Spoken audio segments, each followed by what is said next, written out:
The story of the kings and queens of England is more surprising than you might think. It's a fine drama, 1,000 years of tales of lust and betrayal, of heroism and cruelty, of mysteries, murders, tragedies, and triumphs.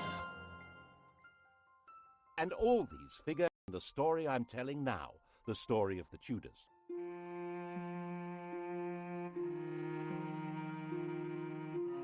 Above all, though, the story of this great dynasty of rulers is a tale of passionate love affairs and what happens when love and high politics collide.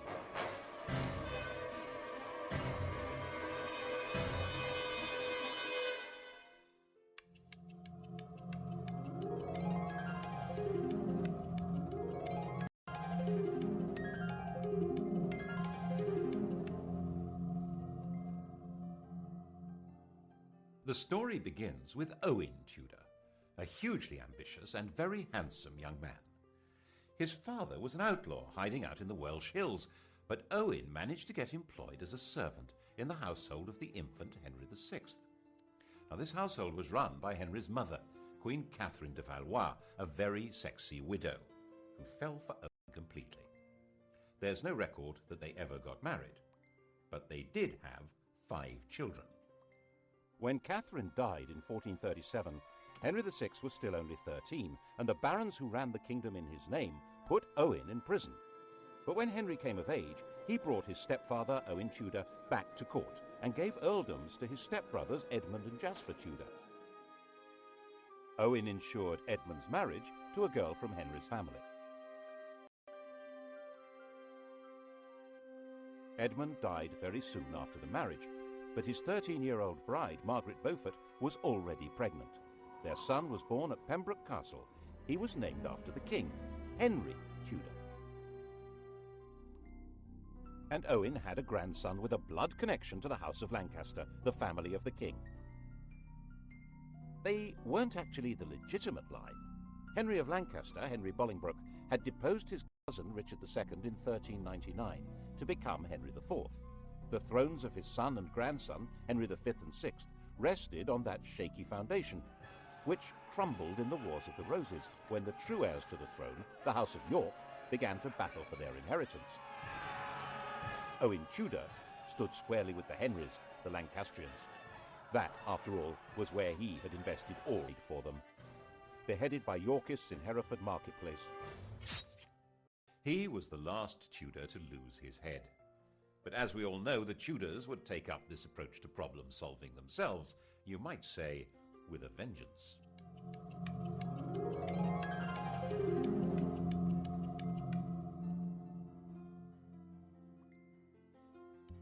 Edward of York seized the throne, Edward IV, and Owen's 4-year-old grandson, Henry Tudor, began what would be decades of living on the run or as a refugee.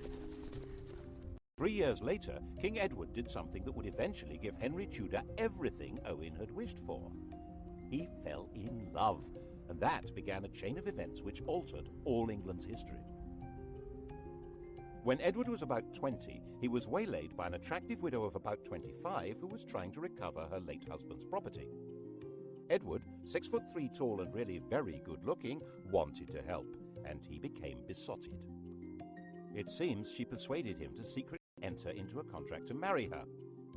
Her name was Eleanor Butler. About a year later, in 1464, another attractive widow, 26 years old, pulled the same stunt, and Edward did it again. Unbelievable! This time the lady was called Elizabeth Woodville, and this time it wasn't just a contract to marry, it was a full marriage to a commoner. When Elizabeth Woodville was crowned in Westminster Abbey, the whole of Europe was scandalized. Marriage was all about alliances of power and property. Marrying a penniless woman for love was simply disgusting. The negotiators trying to arrange a proper royal marriage were humiliated. And when Edward heaped honours, wealth and titles on Elizabeth's relatives, the Rivers family, the nobility of England were outraged. They were, quite frankly, getting completely above themselves. If anyone had known about Edward's promise to marry Eleanor Butler, things would have been even worse. But she was quietly shut up in a convent and died in 1468. As it was, Edward lost so much support that in 1470 he was actually driven out of England, and Henry VI came back to the throne. A few months later, Edward came back into London and regained the crown, thanks to the strong support of London merchants to whom he owed money, and even more, it was said, of their wives and daughters, who really seemed to have found him romantically interesting. Which, face it, Henry VI certainly wasn't, unless you fancied an elderly saintly scholar who'd lost his mind. In the battles that followed, Henry's son, another Edward, was killed, and King Henry himself, captured, disappeared into a prison and was never seen again.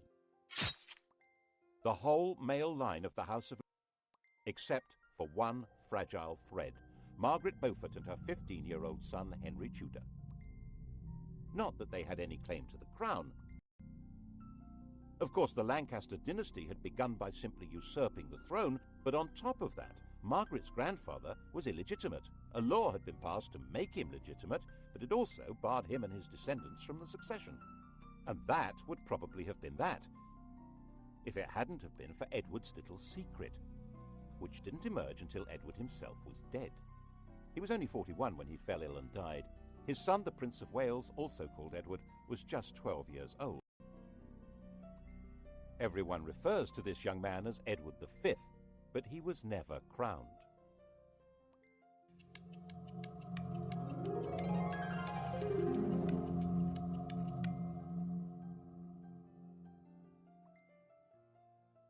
The dead king's will was clear. Prince Edward would be his successor, of course, but he would be in the care of a guardian and protector of the kingdom. That person was Edward IV's brother, Richard, Duke of Gloucester. We all know him as the most evil king in English history, the warped and twisted Richard III. Richard had been, in effect, King Edward's vice-regent in the north, based in the city of York, and no one at that time said anything bad about him at all. But the Queen thought there was someone even better to run her son's kingdom. Her. King Edward IV had died at Westminster. Elizabeth immediately sent her brother and other members of her household rushing up to Ludlow, where Prince Edward was staying. The idea was to hustle him to London and install him before Richard even knew what was going on. Then she and her family, the Rivers, would have control of everything. Richard, of course, did find out what was going on and said he would meet up with the party as they brought the prince through Northampton. Okay? Okay. Except that when he got to Northampton, he found that the Rivers didn't have the prince with them. Alarmed, Richard took them prisoner and found their baggage stuffed with arms and armour. There was plainly an attempt being made at a coup. Richard nipped it in the bud. He found they'd secreted the prince in Stony Stratford, Elizabeth's family home. This was before blue plaques had been invented.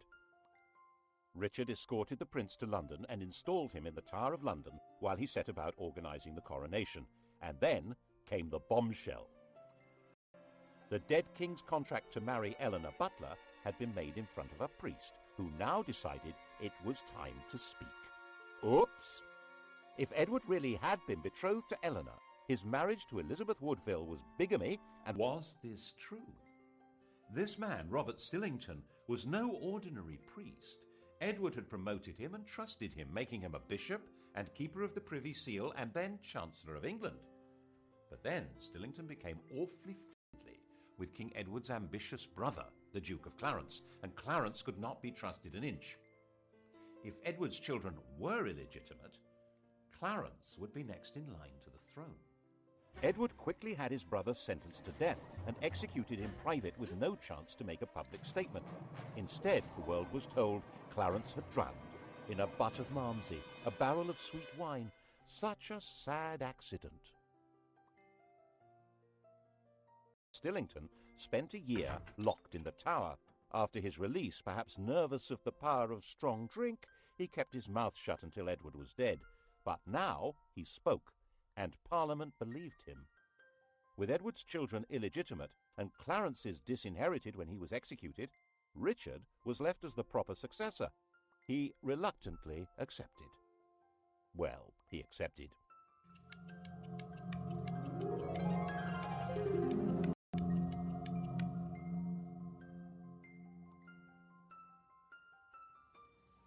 And the Tower of London changed from the Prince of Wales's palace into his prison.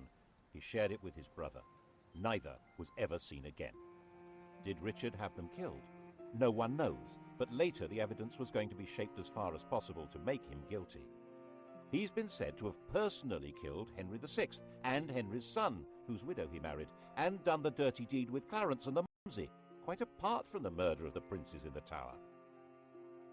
The picture of Richard that's come down to us, the hunchbacked, sinister and ruthless tyrant, is a caricature painted after he'd been deposed and immortalised by the Tudors' greatest propagandist, William Shakespeare.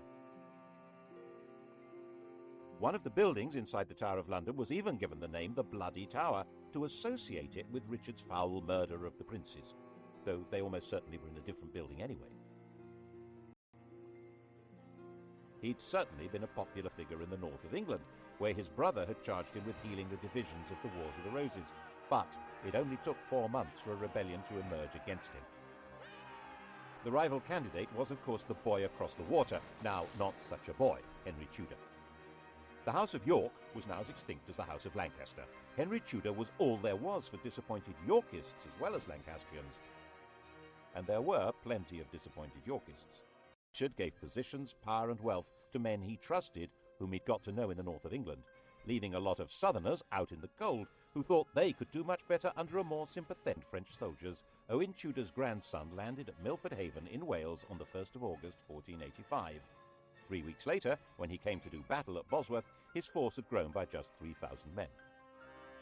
Richard came to the battlefield as rightful King of England. Before the battle began, he held a coronation ceremony, restating his right of true succession to the crown, a right which Henry Tudor did not possess at all. Actually, given the fact that his family was specifically barred from the succession, he had pretty much less claim than anyone else there. But that's not how things were working out. Richard III was the last English king to die on a battlefield. The crown of England was found lying under a bush at the end of the Battle of Bosworth and placed on Henry Tudor's head. And Henry understood how you rule England. Not by winning over great nobles, they'd pretty well all been wiped out, but by winning over public opinion. The pen is mightier than the sword, especially when it tells the story of what happened.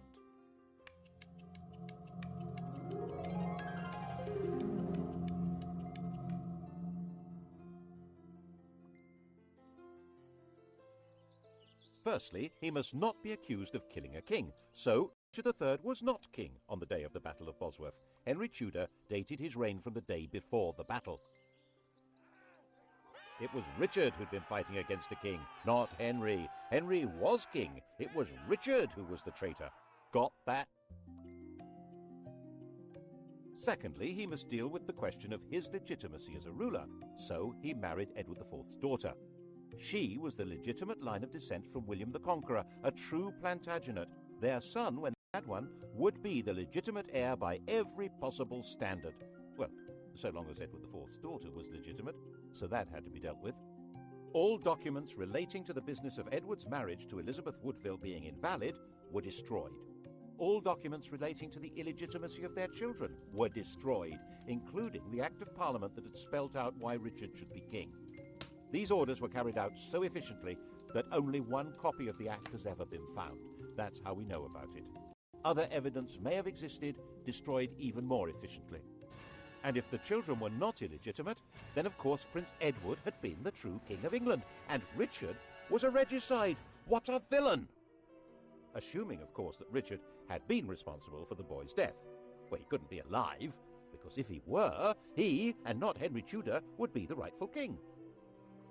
There are some nasty people who suspect that if the princes in the Tower were still alive before the Battle of Bosworth, Henry would have disappeared them. Richard III destroy him, it did the world a favour. Of course, the consolidation of power was not only a matter of creating favourable propaganda, it also involved getting rid of a few people. Clarence, for example, the Malmsey drowner, had a young son, the Earl of Warwick, a nephew of both Edward IV and Richard III. He had been barred from the succession, but so had the man now on the throne, so there was no security in that.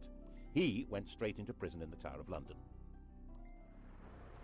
But then a priest in Ireland suddenly produced a 10-year-old boy who he said was the rescued Earl. The boy looked right, spoke right, had all the right manners. He was solemnly crowned in Dublin Cathedral as Edward VI, and a force of Irish supporters backed by Flemish troops then landed in the north of England. They were supported by the Earl of Lincoln, John de la Pole, who was also a nephew of Edward IV and Richard III. He was their sister's son. In fact, Richard III, who had no children, had designated John as heir to the throne. John knew perfectly well that the child was an impostor, called Lambert Simnel, who had been carefully trained for the project.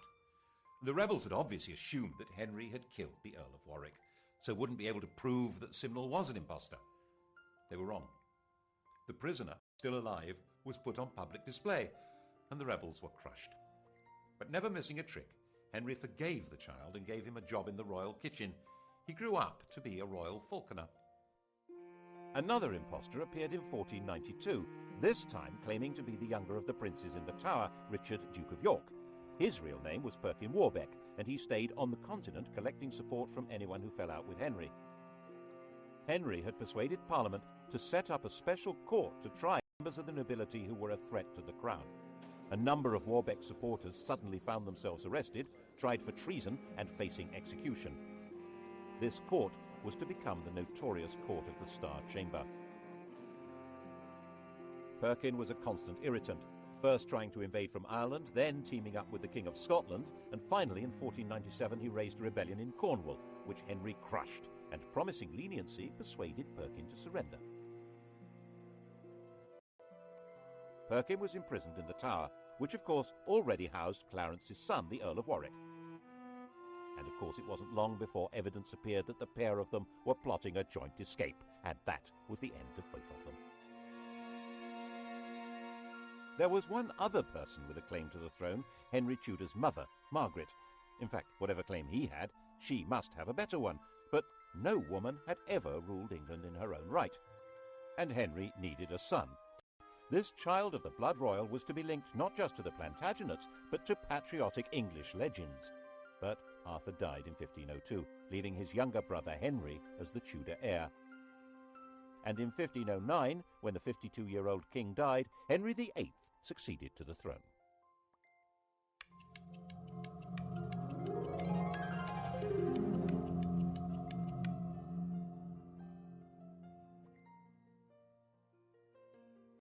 He was the perfect king, a king out of the storybooks. He was 17 years old, extremely well educated, extremely good looking, with polished manners and the style and physique of an athlete.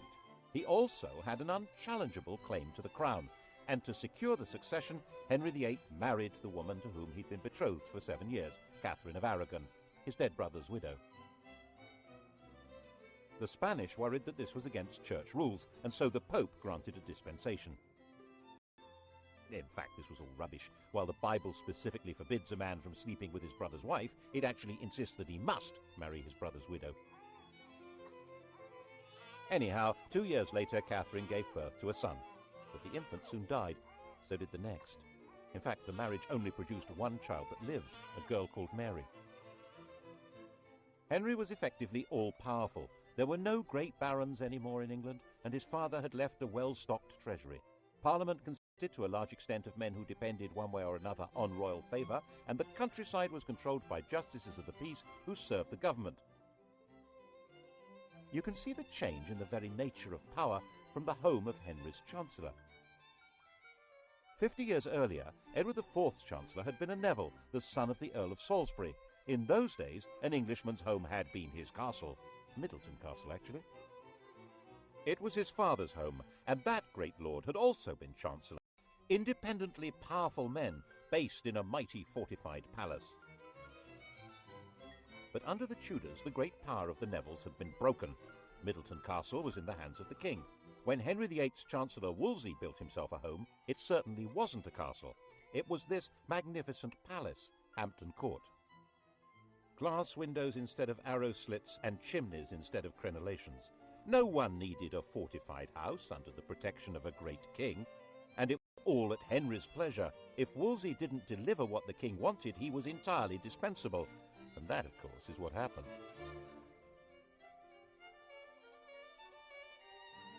The royal marriage was haunted by the ghost of their dead sons. By the end of the 1520s, Catherine was in her late 40s, had stopped getting pregnant, and there was still no male heir, just a daughter.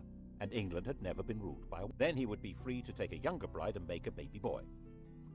The bride in question, Boleyn, was already well installed in Henry's life. Henry, who'd already enjoyed her sister as his mistress, had wooed Anne with enthusiasm. He married her in 1533.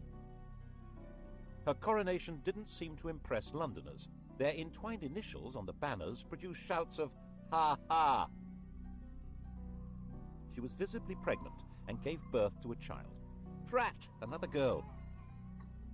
She was named Elizabeth, and little Mary was declared illegitimate. The legality of this marriage must be sorted out before her next baby. That was Wolsey's job. He had to persuade the Pope that his predecessor should never have allowed the marriage to Catherine. Henry fancied himself as a theologian. He'd written an attack on Luther, which became a bestseller, and the Pope had declared him a defender of the faith. A proud boast which he stuck on the coinage and has remained there ever since. Every English monarch is fid deaf. So he told Wolsey exactly how the argument should be put to the Pope. Wolsey could probably have swung it if he'd been left alone. As it was, he failed and lost his job. And the Pope had also failed. So Henry, the defender of the faith, fired the Pope. To achieve this drastic act, having himself legally declared the supreme head of the Church in England, required an extraordinary shift in power. He had to find a way of giving the nation a voice so that it could say what he wanted. That way was through Parliament. The Church's wealth and power was hugely unpopular. The notion of no longer paying church taxes to Rome was really very cheery. But it wasn't as simple as that. Some people believed that the Pope really did represent divine authority. And for many others, there was a fear that the Pope might excommunicate their customers on the continent if they continued trading with them. With the effective help of a new chief minister, Thomas Cromwell, and a new Archbishop of Canterbury, Thomas Cranmer, Parliament passed the necessary acts. By the end of 1534, the King of England had become legally the total, overall, supreme ruler of the whole shebang.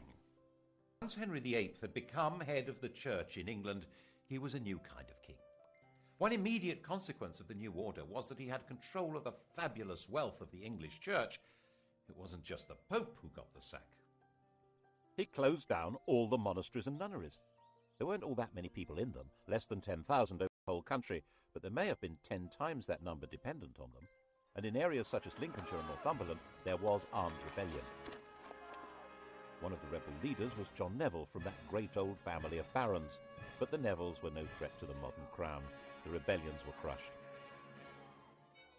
And monastic lands were to turn themselves into grateful country gentry who would loyally support the crown. The old struggle for power between the papacy and the monarchy had now been decisively settled. Becket, the 12th century archbishop whose defence of church power had led to his martyrdom, had been the most popular saint in England. Henry ordered Becket to be declared no saint, to be tried and convicted of treason, and for his bones to be burned and the dust scattered in the air. Who's in charge now, eh? What's more, in 1536 Catherine of Aragon died, meaning that the problem of the ex-queen had gone away. He and Anne Boleyn dressed in bright yellow to celebrate. 4 months later, he was told that Anne had committed adultery. Henry was surrounded by courtiers jockeying for influence, forming alliances, factions, to do down those who might damage them. And Anne became a victim of an organised campaign by those who felt endangered by her faction. Whether it was true or not, no one knows, because Henry's fury was so total that her trial and those of her supposed lovers was a travesty. She might indeed get pregnant with a boy, but then its parentage would be in doubt, and she might not. She'd miscarried at least twice since Elizabeth's birth. Without a legitimate son, it had all been for nothing. Anne was imprisoned in the royal lodgings in the Tower of London. Henry had extended them before their coronation, and now she was occupying them for the first time. Not as his wife, but as his prisoner. After 18 days, she was beheaded, and Henry married Jane Seymour.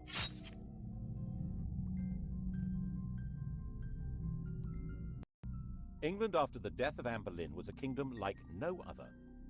Henry ruled in England as head of the church as well as king, like some pagan priest-king. He was the judge of heresy as well as crime. He held the keys to heaven as well as to earthly promotion. That chap in the Vatican was now just referred to as the Bishop of Rome. To even think the wrong thoughts in this kingdom could be treason. That was how the new Chancellor, Thomas More, found himself imprisoned in the bell tower of the Tower of London. Not for what he did or even what he said, but for thinking that the king should not be head of the church. He was publicly executed on Tower Hill. Henry was terrifying, magnificent, generous, dangerous, and in most people's eyes, the best king England had seen in a very long time. And Jane had a son, Edward. Sadly, she died in childbirth, but the throne was safe. His only problem was abroad, and by 1539 it did begin to look as though the Bishop of Rome might be lining up some muscle against him. But there were now well-established and powerful Protestant princes in Germany, and on the fine old principle that my enemy's cleaves for a wife. The defender of the faith, intellectual scourge of the Lutherans, had married one. Actually, neither of them was much interested in theology, or in each other. Henry, now fat, with an ulcerating leg and a vicious temper, his 23-year-old wife was plain, smelly, and lacking in all the graces. He called her a Flanders mare, and they both quickly agreed the marriage was a terrible mistake. Fortunately, it was soon discovered that she had a pre-contract of marriage with someone else, and so there never had been a valid marriage to Henry.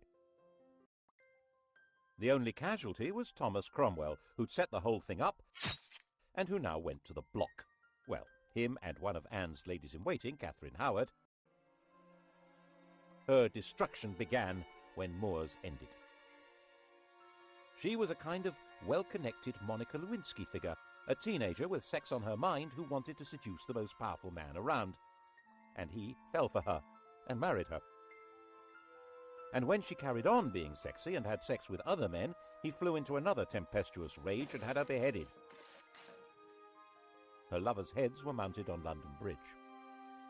Henry decided to marry John Neville's widow, Catherine Parr. She was extremely nervous, but had no choice. She worked hard at trying to keep Henry's temper in check, moderating his ferocity towards people he thought were traitors or heretics, and persuading him to acknowledge Mary and Elizabeth as his legitimate children. His death, 4 years later in 1547, was obviously a huge relief.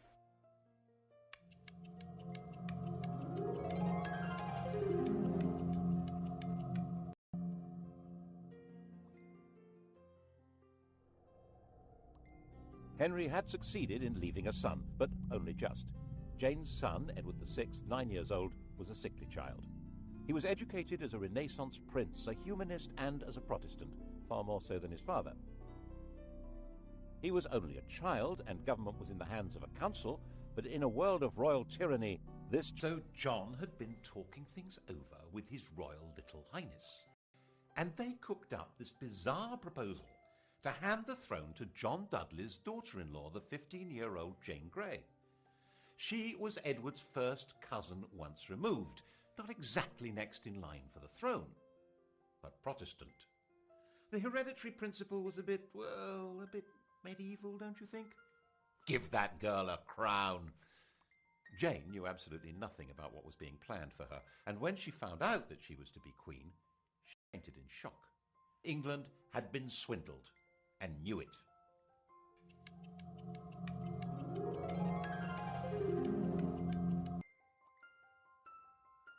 Jane came to London as queen. But was she? Everyone's eyes turned to Mary. Throughout all that had happened since Henry had disowned her, Mary had very publicly maintained her Catholic faith and the public celebration of the Mass. She'd become a symbol of resistance to tyranny, and whenever she appeared in public, she was mobbed and cheered.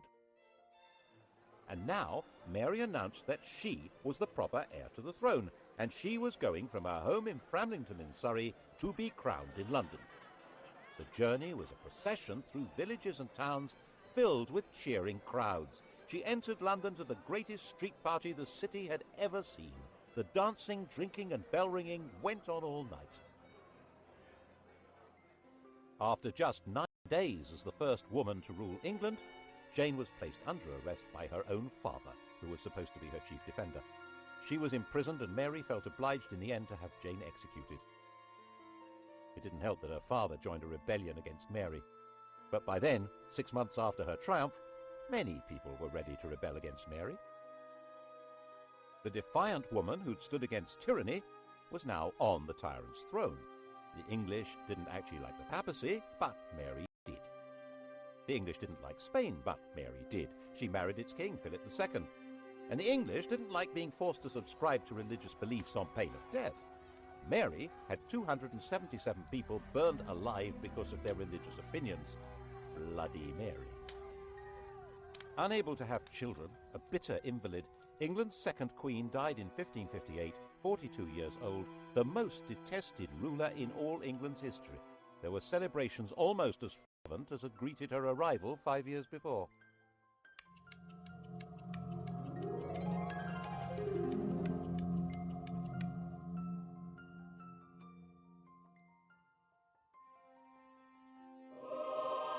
Her sister Elizabeth came to sit in that terrible seat and be crowned by the grace of God Queen of England, France and Ireland, defender of the faith and supreme head of the Church of England and Ireland, even though there was not a single yard of French soil actually ruled by England.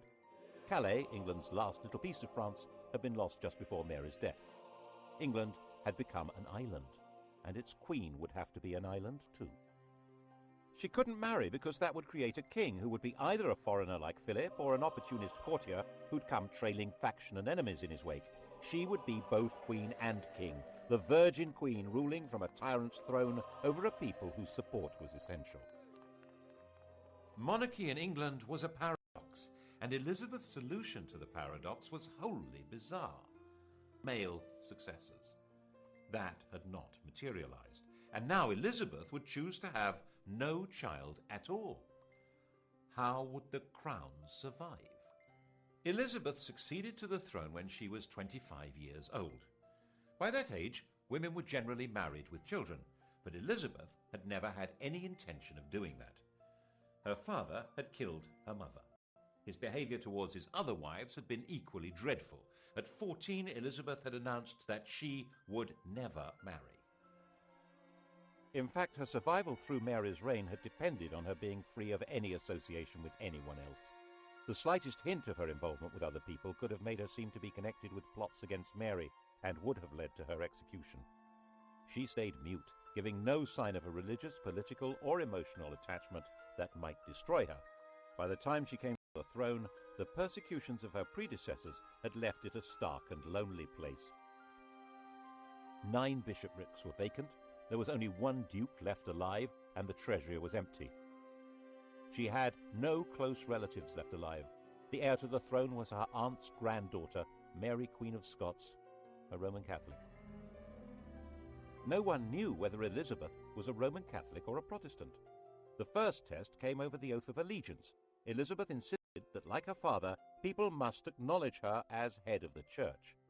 The bishops, Roman Catholics appointed by Mary, said that in that case none of them would allow her a coronation. Well, all except for the Bishop of Carlisle. He did the honours, and the popular acclamation for the new queen was terrific, and she shouted back, "God a mercy, good people." Elizabeth interpreted her religious role in a new way. She declared that she didn't mind whether her subjects were Catholic or Protestant, so long as they were loyal. She'd survived by being very careful about what she said and did, and that was how she coped with sovereignty. She dared not marry or be touched by scandal, but her every move was watched like any modern royal, maybe more so. To the extent that her laundresses were bribed by ambassadors who wanted to know whether her periods had stopped in case she was pregnant. She made herself look splendid, held magnificent pageants, and eventually seemed to be holding the kingdom together without the rebellions, persecutions, and massacres that had become regular features of English life. She managed this in partnership with an immensely loyal and capable minister, William Cecil, and constantly teasing the world with a showy flirtation with the Earl of Leicester, Robert Dudley. But the love affair she really encouraged was to have the nation adore her. In poetry, paintings, and theatre, she was Gloriana, the magical beauty to whom loyalty and love The main threat facing her was the possibility of a Catholic plot to replace her with one of the grandchildren of Henry VIII's sister Margaret, either Mary Stuart, Queen of Scots, or Henry Stuart, the Earl of Darnley. Both of them had a valid claim, as not only was Elizabeth excommunicated, she was arguably illegitimate. They were carefully encouraged to maneuver themselves into helplessness. Mary was the more dangerous. She'd been Queen of France until her husband's death, and a ruler of Scotland who had French backing would be a danger to England even without the religious issue. But Mary's education had been unlike Elizabeth's. She'd not lived in fear of her life, but in the indulgent French court. This was not a good preparation for life in Britain, a land of conspiracies and killings. Darnley was a weak man in a weak position, a good-looking, unstable lout. What happened next looks like a cunning plan. Elizabeth pretty much obliged the 19-year-old Darnley to visit the 22-year-old widow Mary, having ordered him not to marry her. The result was totally predictable. And Darnley was a total liability to Mary. Dim-witted and resentful of his lack of power, he was also furiously jealous. And when he thought her advisor Rizzio was having an affair with Mary, he joined a plot that had Rizzio murdered in front of her. She now viewed Darnley, the patsy in all this, with hatred and contempt, and was herself complicit in the plot that murdered him with an explosion. She ended up fleeing her own kingdom and throwing herself on Elizabeth's mercy. Ultimately, a bad place to be. Elizabeth was half the time sure that Mary should be executed to deprive Catholic plotters of a candidate for the throne, and half the time sure that she should do no such thing. Ruling queens were rarer than hen's teeth. For one to kill another really wasn't good. She signed the death warrant, but in a state of real distress. Mary and Darnley had a son, James, and he was now the virtually incontrovertible heir to Elizabeth's throne. She wrote to him confirming that and apologizing for what she'd done to his mother. The very idea that it was legitimate to kill a crowned sovereign was extremely dangerous. Elizabeth was deeply concerned with the rights and powers, the prerogatives of the sovereign. She was very wary of Parliament, which in her view treated every request for taxes as a blackmail opportunity to give itself powers of government. So she tried very hard not to ask for taxes, and her government was parsimonious, mean as possible, and then some. She was determined to protect royal authority. She refused to allow Parliament to refer to England as a state. She said it sounded too much like something to do with the States General, the parliamentary body that ruled the Dutch Republic. Was in Elizabeth's eyes an unfortunate novelty. It was her ally in her struggle to keep England out of Spain's clutches, but she was nervous that its political ideas might be catching. England was a kingdom. It happened to be ruled by a queen, but as she famously said, one who had the heart and stomach of a king. Of course, Elizabeth's greatest moment was when she managed to see off the Spanish Armada, when Philip II, by far the most powerful ruler in the world, assembled a vast fleet to collect an invasion army from the Low Countries and bring England back into the Roman Catholic Church. The English fleet, genuinely patriotic, genuinely daring, skillfully harried the Armada to prevent it finding a safe anchorage where it could make contact with the landing force.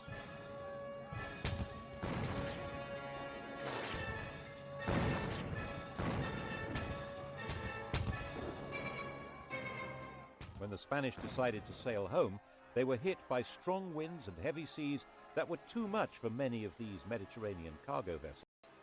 So far as the English and the Dutch were concerned, God had blown them away.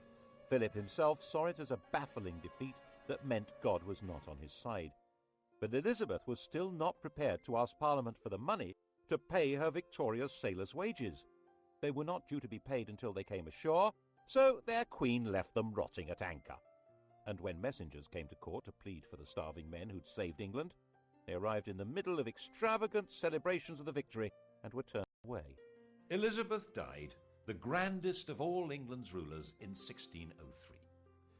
Her successor was Mary's son, James Stuart, already ruler of Scotland. He had inherited glory, but with it an empty treasury and an isolated kingdom. In the next programme, we'll see what the Stuarts did with this poisoned chalice.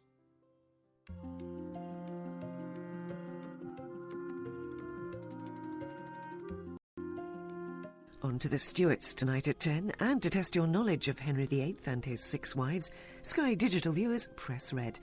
Coming up on UK TV history, decisive weapons at Agincourt and in the Falklands, the longbow and the Harrier jet.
Edmund died very soon after the marriage, but his 13-year-old bride, Margaret Beaufort, was already pregnant.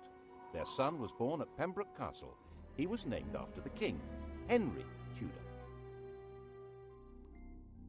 And Owen had a grandson with a blood connection to the House of Lancaster, the family of the king. They weren't actually the legitimate line. Henry of Lancaster, Henry Bolingbroke, had deposed his cousin Richard II in 1399 to become Henry IV. The thrones of his son and grandson, Henry V and VI, rested on that shaky foundation, which crumbled in the Wars of the Roses when the true heirs to the throne, the House of York, began to battle for their inheritance. Owen Tudor stood squarely with the Henrys, the Lancastrians. That, after all, was where he had invested all for them.